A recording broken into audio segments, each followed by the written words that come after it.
ఈ వీడియోలో మనం చూద్దాం డైమండ్ కూలెంట్ ఎలా ఫిల్ అవుతుంది. ఇది డైమండ్ కూలెంట్. ఈ లైన్ ఏదైతే ఉందో అది diamond coolant automatic filling line. Bottles పెడితే ఆటోమేటిక్గా అది ఫిల్ అవుతూ బయటికి వెళ్ళిపోతుంది. ఇక్కడ ఎక్కడ కూడా మాన్యువల్గా ఫిల్ అనే ప్రాసెస్ అయితే ఉంటుంది, అంత ఆటోమేటిక్ ఫిల్లింగ్ ఉంటుంది.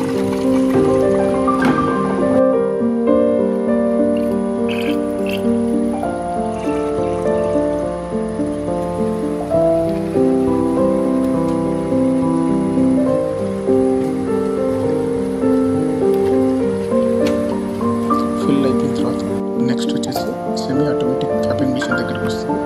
అక్కడ క్యాపింగ్ చేసేస్తారు. అది కూడా నీట్గా చేతిలో వేసుకొని మరి ఎటువంటి ఇది కాకుండా నీట్గా చేస్తారు. క్యాపింగ్ తర్వాత సీలింగ్, ఇది ఆటోమేటిక్ సీలింగ్ మిషన్. వీటిలో సీల్ చేసి దాని తర్వాత లీకేజ్ టెస్ట్ చేస్తారు. దాని తర్వాత కాటన్స్లో ప్యాక్ చేస్తారు.